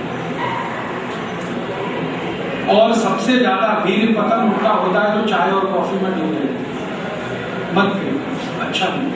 और ये चाय कॉफी से ब्लड प्रेशर बहुत बढ़ता है, और बीपी बार बार बढ़े तो हार्ट अटैक आता है। और व्यसन तो है ही, क्योंकि आदत पड़ जाए तो छूट। तो आप पूछोगे क्या पिए? दूध पियो, है ना अपने यहाँ, तो चाय क्यों पीना, दूध पियो। और दूध जब भी पीना तो गाय का ही पीना, भैंस का नहीं। मशी का दूध पियोगे मशी जैसे ही हो जाओगे। आपने देखी है ना, भैंस मशी खड़ी हो जाए सड़क पे, सामने से ट्रक आए, इधर से बस आए, इधर से ट्रक आए, कितना भी हॉर्न बजाए हटेगी नहीं, वही खड़ी। क्यों? अकल ही नहीं है, हटेगी। और मशी का बच्चा होता है ना, जब वो जन्म लेता है ना, जमीन पे गिर जाता है, खड़ा नहीं हो सकता। 10-12 दिन ऐसे ही पड़ा रहता है, बहुत आगे से होता है, उठा के रखना पड़ता है उसको। और गाय का बच्चा जब पैदा होता है ना, तो आधे घंटे में खड़ा हो जाता है, और अगले आधे घंटे में कूदेगा, और 1 घंटे बाद रनिंग करेगा। पकड़ नहीं सकते उसको, इतना फुर्ती और चुस्ती है। कहां से आया ये? गाय के दूध में से। मशी का दूध पीता उसका बच्चा, देख लो कैसे। एक बार मेरे गांव में शेतकरी समाज की मैंने एक सभा बुलाई। मेरा गांव उत्तर प्रदेश में अलीगढ़ जिले, तो मैंने सब शेतकरी भाइयों को कहा कि देखो मशी बेचो, गाय ले लो। तो सब मान गए, एक शेतकरी नहीं माना। वो कहने लगा क्या बात करते हैं आप, मशी बेचो? मैंने कहा भाई अच्छी नहीं है, मूर्ख है, महामूर्ख है। तो उसने कहा सिद्ध करो ये महामूर्ख है। अब शेतकरी पढ़ा लिखा नहीं था, उसको कैसे सिद्ध करूं? थोड़े दिन में सोचता रहा, फिर मैंने एक एक्सपेरिमेंट किया।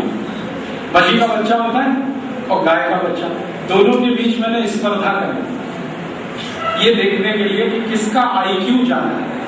IQ समझते हैं, इंटेलिजेंस इंक्वेस्ट, जिससे पता चलता है बुद्धिशाली कौन है। तो वो स्पर्धा में मैंने क्या किया, एक दिन गाय के बच्चे को गांव के बाहर जंगल में छोड़ दिया। मेरे गांव से 3 किलोमीटर दूर जंगल, और उसकी जो माँ थी आई, उसको घर में बंद करके ताला लगा दिया और उसको जंगल में छोड़ दिया। और मैं भाग के आ गया मोटरसाइकिल से। तो एक शेतकरी जो कहता था वो पूछ लेगा क्या होगा, मैंने कहा ये वापस आ जाएगा, कहीं भी इसको छोड़ो ये यहीं आएगा, अपनी आई को खोजेगा, गांव को खोज लेगा, वहीं आएगा जहां इसकी आई। और वो बच्चा मुश्किल से 2 महीने का था। तो मैं छोड़ के आया, आधा पौना घंटे के बाद देखा वो दौड़ता दौड़ता आ रहा है, और मैं देख रहा हूँ दूर से कि बहुत सारी गाय उसको मिलेगी, वो किसी के पास नहीं जाएगा, वो अपनी आई के पास आके खड़ा और चिल्लाने लगा। अंदर से आई चिल्लाने लगी उसकी, तो ताला खोल दिया मैंने, तो दोनों मिल गए। तो शेतकरी को मैंने समझाया, देखा ये इतना होशियार है कि अपनी आई को पहचानता, गांव को भी पहचानता। तो उसने कहा राजीव भाई इतना तो मशी का बच्चा भी पहचानता। तो मैंने कहा चलो करके देखो। तो अगले दिवस क्या किया, मशी के बच्चे को जंगल में छोड़ दिया। और उसकी आई को घर में ताला लगा के बंद कर दिया। अब तकलीफ ऐसी हुई है कि वो मशी का बच्चा आज तक गांव वापस नहीं आया है। आप बोलेंगे कहां गया? वो दूसरे गांव चला गया और एक दूसरी मशी के साथ चला गया, और वो मशी इतनी मूर्ख ले गई उसको अपने साथ, उसको मालूम नहीं है कि ये उसका बच्चा नहीं है। ऐसी मूर्ख मशी। अब उसका पियो दूध, क्या हो जाओगे सोचिए। राम जी के पास भी गाय थी, दशरथ के पास गाय थी, शंकर भगवान के पास गाय का नंदी, दत्त भगवान ने भी गाय पाली। मैंने देखा भारत के सब देवताओं ने गाय पाली है, मशी सिर्फ यमराज ने पाली है। तो पियो मशी का दूध और जाओ यमराज के पास। जानेगा तो मत पियो, गाय का ही दूध पीना। अब इसके दो फायदे होंगे। आप गाय का दूध पियोगे तो गाय के दूध के बारे में आयुर्वेद शास्त्रों में कहा गया है कि ये दूध नहीं है, अमृत है, क्योंकि इसमें 18 माइक्रो न्यूट्रिएंट्स हैं जो शरीर को आवश्यक है। गाय के दूध में कैल्शियम है, गाय के दूध में आयरन है, गाय के दूध में विटामिन ए है, कई तरह के प्रोटीन्स हैं। ये 18 तरह के माइक्रो न्यूट्रिएंट्स गाय के ही दूध में है और किसी में नहीं। इसलिए गाय का दूध अमृत है। तो आपको फायदा होगा शरीर को। मैं दूसरा फायदा देखता हूँ, इस दूध सब गाय का पिए तो गाय की संख्या बढ़ेगी। बढ़ेगी कि नहीं? गाय की संख्या बढ़ेगी तो बैल की संख्या बढ़ेगी। बढ़ेगी कि नहीं? मशी तो बैल दे नहीं सकती, गाय ही देखिए ना। बैल होने के लिए शरीर पर एक कंधा चाहिए, वो गाय के बछड़े में हो सकता है। तो बैल जास्ती होंगे तो ट्रैक्टर कम लगेगा, ट्रैक्टर कम लगेगा तो डीजल कम जलेगा। खेती ट्रैक्टर से ना करके बैल से करेंगे, खर्चा कम होगा कि नहीं शेतकरी, और देश का भी खर्चा कम होगा। और डीजल नहीं जलेगा तो कार्बन डाइऑक्साइड ज्यादा नहीं बनेगी, तो पर्यावरण भी सुरक्षित रहेगा। इसलिए गाय ज्यादा चाहिए तो बैल ज्यादा होंगे। अब हमारे देश में गाय कट रही है, एक साल में 2.5 कोटी गाय कट रही है, 2.5 कोटी। तो ये कटना बंद होना चाहिए। ये तभी बंद होगा जब आप दूध गाय का पियोगे। आप गाय को आई कहते हो कि गाय माता है, और दूध मशी का पीते हो। दूध तो आई का ही पिया जाता है ना, तो मशी तो आई है नहीं। सुना कभी भैंस हमारी माता है? सुना है कभी भैंस माता है? आई तो गाय है, तो दूध भी उसी का पियो। आप दूध पियोगे तो एक फायदा तो होगा, बछड़े ज्यादा होंगे तो बैल बनेंगे।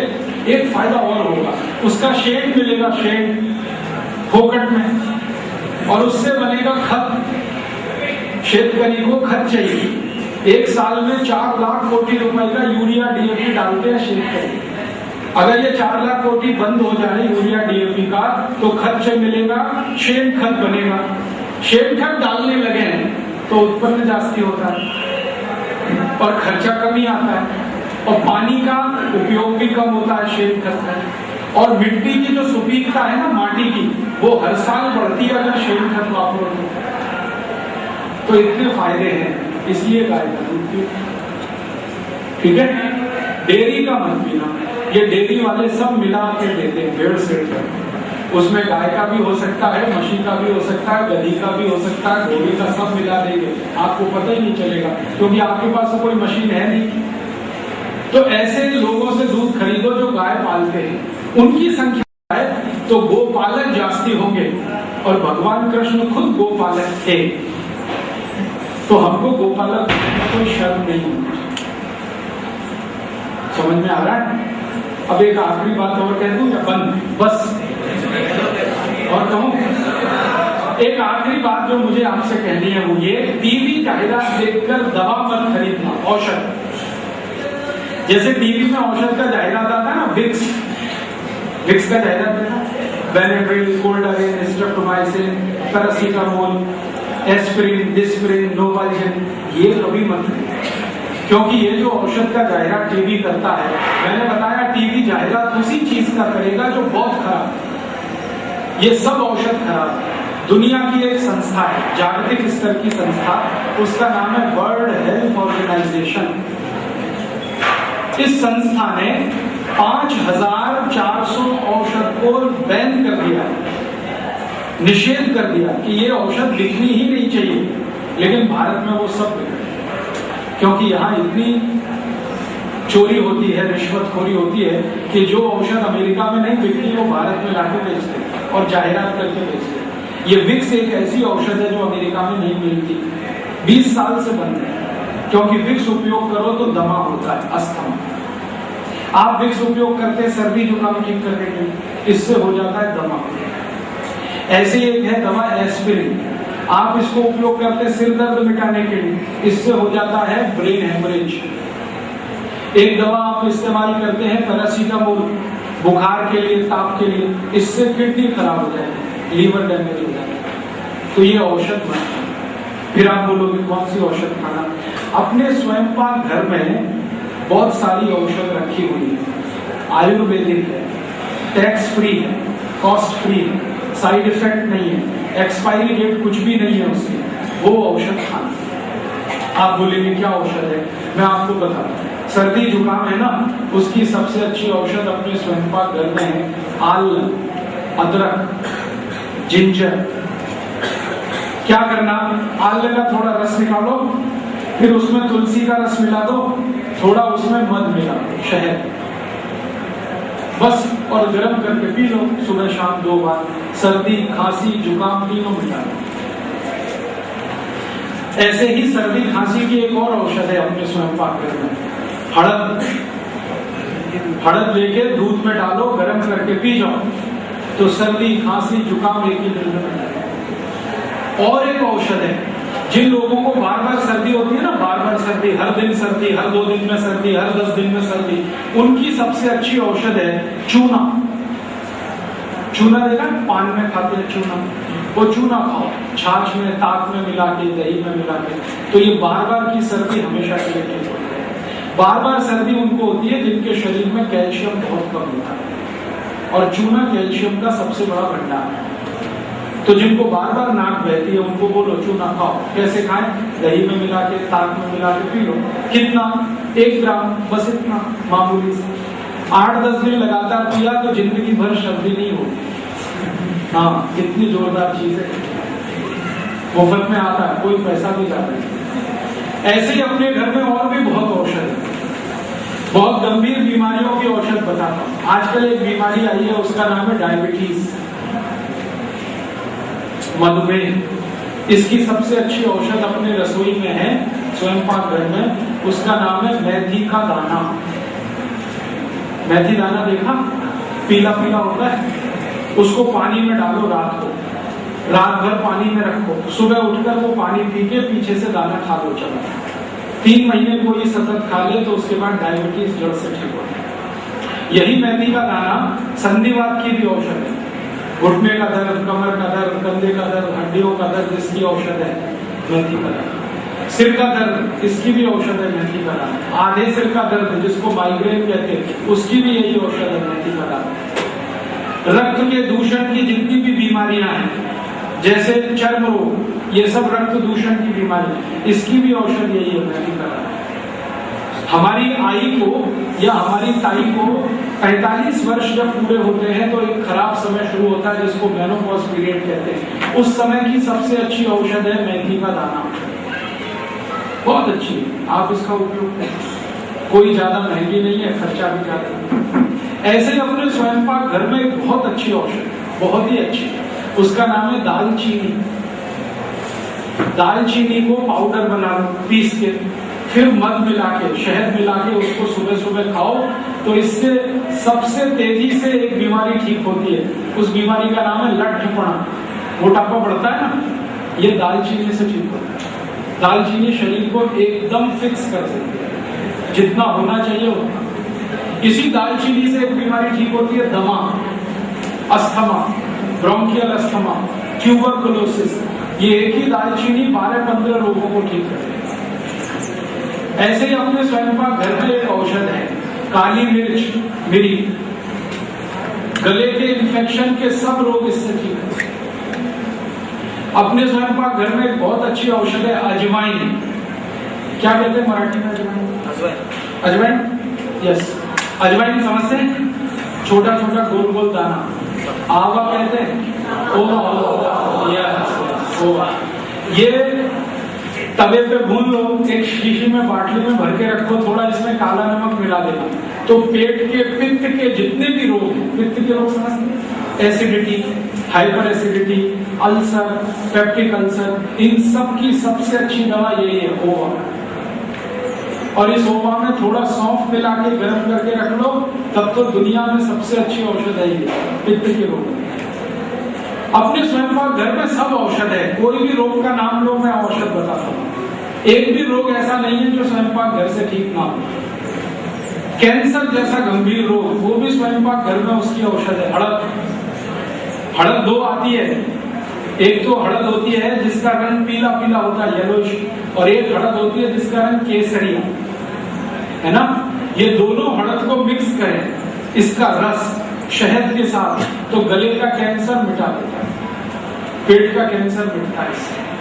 अमेरिका की सरकार ने हड़द को पेटेंट किया है इसीलिए कि वो कैंसर का ट्रीटमेंट करते हैं। ये अपने घर में सब है, स्वयं पाक घर में। माहिती नहीं है। माहिती क्यों नहीं है? क्योंकि कॉलेज में कोई ये सब माहिती देता नहीं है, फालतू माहिती कॉलेज में देते हैं। मैं भी कॉलेज में पढ़ा, आप भी पढ़ो, क्या फालतू पढ़ाते हैं, x + y whole square is equal to x square plus 2x।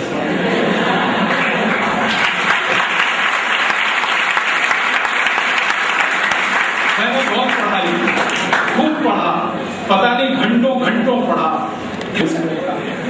काम ही नहीं आया मेरे तो। अब मेरे गणित के प्रोफेसर को कहता हूँ आपने क्यों पढ़ाया, मेरे तो काम नहीं आया। वो कहते यार मुझको किसी ने पढ़ाया, मैंने तुमको पढ़ाया।